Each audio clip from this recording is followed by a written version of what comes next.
Bonjour tout le monde et bienvenue sur la chaîne Physique Ben Taïeb. Dans cette séance, on va traiter la première partie de la physique concernant les ondes.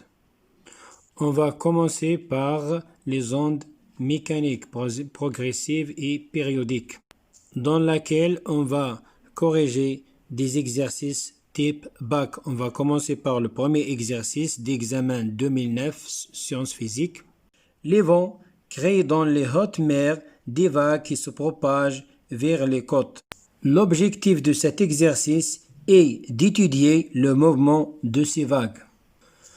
On considère que les vagues qui se propagent à la surface de la mer sont des ondes sinusoïdes et de période t égale 7 secondes. La première question, l'onde étudiée est-elle transversale ou longitudinale? Justifiez votre réponse. La deuxième question, calculez la célérité, c'est-à-dire la vitesse de cette onde, sachant que la distance entre deux crêtes successives est d égale 70 mètres. L'onde étudiée est transversale et la justification car la direction de perturbation est perpendiculaire à la direction de propagation. Deuxièmement, la célérité ou la vitesse de propagation de l'onde. Donc, ainsi que V égale à lambda sur la période T. Lambda représente la longueur d'onde. C'est la plus petite distance entre deux crêtes successives. C'est-à-dire que D, la distance D donnée dans le texte égale lambda. Alors lambda égale à D égale 70 mètres. Et on va faire l'application numérique. Ça donne 70 sur 7, c'est 10 mètres par seconde. 3. La figure 1 représente la coupe longitudinale de l'aspect de la surface de la mer à un instant t. On néglige la dispersion et on considère que S représente la source de l'onde et M le front d'onde de distance SM. 3.1. Écrire en se basant sur la figure 1 l'expression du retard du point M par rapport à la source S en fonction de la longueur d'onde lambda, puis calculer la valeur de taux, le retard. 3.2. Donner en justifiant le sens du mouvement du point M au moment où l'onde l'atteint. Donc, on a V égale la distance SM sur taux. Alors, taux, c'est la distance SM sur V. Et dans la figure, on voit que la distance SM égale 2 lambda. Alors, l'expression devient taux égale 2 fois lambda sur V. Donc, avec D égale 2 lambda d'après la figure numéro 1. Et on fait l'application numérique. On trouve 14 secondes. Le sens du mouvement du point M au moment où l'onde l'atteint sera vers le bas parce que le front de l'onde est vers le bas. Donc le point M, il va faire un mouvement vers le bas, puis vers le haut. Un mouvement d'oscillation va et vient vers le bas, puis vers le haut. Donc le débit de l'onde indique le mouvement du point M et pas la source. Faites bien attention. Les ondes arrivent sur une ouverture de largeur A égale 60 mètres, se trouvent entre deux guides d'un port. Recopiez la figure 2 et représentez après leur passage à travers l'ouverture et donnez le nom du phénomène observé. Le nom du phénomène, c'est le phénomène de diffraction d'ondes mécaniques, car la largeur de l'ouverture A égale 60 mètres inférieure par rapport à la longueur d'onde lambda qui est égale à 70 mètres. Donc, pour le schéma, on obtient après l'ouverture des ondes circulaires périodiques. Donc, de même longueur d'onde lambda, de même fréquence et de même vitesse de propagation. Donc pour le dessin, il faut noter premièrement la distance lambda. Par exemple, ici j'ai lambda qui est égal à 1 cm. Donc je note 1 cm, centimètre, puis centimètre. Puis je trace l'arc qui représente l'onde après l'obstacle.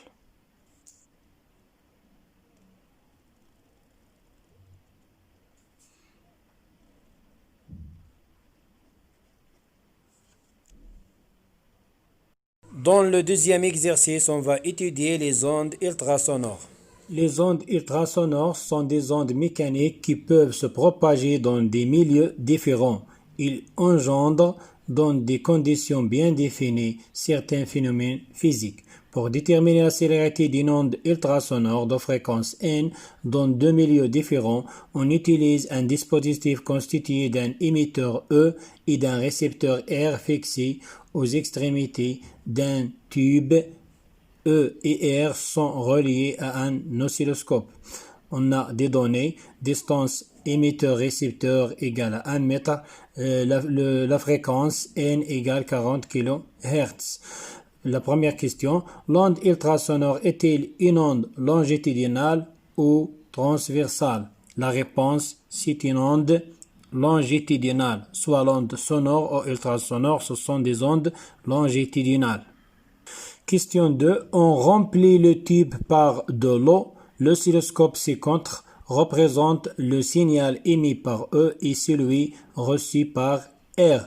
Recopiez sur votre copie le numéro de la question et écrire la lettre correspondant à la proposition vraie. Donc, il faut choisir la bonne réponse. Mais pour nous, on va calculer pour connaître comment vérifier les valeurs. De 1, la célérité des ultrasons dans l'eau vaut, donc on cherche ici à calculer la vitesse de propagation de l'onde ultrasonore dans l'eau. On a V égale la distance sur la durée delta t, l'intervalle du temps. Alors, on va remplacer V, la vitesse ou la célérité par C. C égale à E, la distance entre E, l'émetteur et le récepteur, c'est ER sur delta T. D'après le oscillogramme, donc pour la durée delta T égale à 6 divisions. Donc, on va écrire 6 multiplié par 0,1 milliseconde qui est dans 0,6 millisecondes. Pour la détermination de delta t, soit on commence par le débit pour l'émetteur au débit de récepteur R, ou on commence par la fin de signal vers la fin de signal. Donc on trouve dans tous les cas 6 divisions. Donc application numérique. On trouve 1667, c'est-à-dire la proposition C. De la longueur d'onde lambda. On a V égale à lambda fois la fréquence n, donc C égale lambda fois n, alors lambda égale à 6 sur n, application numérique. On trouve 41,67 mm, à peu près 41,7 mm, c'est-à-dire la proposition D. La question 3, on remplace l'eau par un autre liquide. On constate que le décalage horaire entre le signal émis et le signal reçu est delta t égale 0,9 secondes. Donc la célérité des ultrasons dans le liquide a-t-elle augmenté ou diminué par rapport à celle dans l'eau, et justifiez votre réponse. Donc on va répondre à cette question par deux méthodes. La première, on va calculer la vitesse de propagation des ultrasons dans le liquide.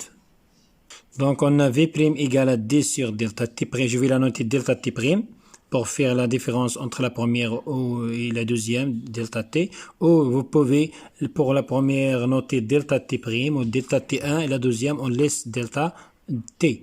Donc la distance DC ER sur delta T' qui est égal à 1 divisé par 0,9 millisecondes 10 à la puissance moins 3. On trouve, après le calcul, 1111,11 mètres par seconde. Donc la célérité a diminué dans le liquide car on voit bien que la célérité dans l'eau est supérieure par rapport à la célérité dans le liquide. Il manque ici un 1000, donc 1111. La deuxième méthode analytique, donc on a la célérité COV égale la distance sur delta T. Et ici la distance c'est ER, donc ER sur delta T. Donc on constate que plus la durée ou le décalage du temps delta T augmente, la vitesse diminue. Alors, plus delta T augmente, la célérité diminue. Delta T, c'est le décalage du temps ou le retard temporel. Et on a delta T1 égale 0,6 millisecondes, inférieur à delta T dans le liquide qui est égal à 0,9 millisecondes. Alors, V1 supérieur à V2, c'est-à-dire que la célérité dans le liquide a diminué. J'espère que vous avez bien compris la correction. Dans la vidéo prochaine, on va traiter d'autres exemples et on va passer aux ondes lumineuses. S'il y a des questions, écrivez-la dans la barre des commentaires et n'oubliez pas de partager la vidéo avec vos amis et vos collègues. Bonne chance et à la prochaine.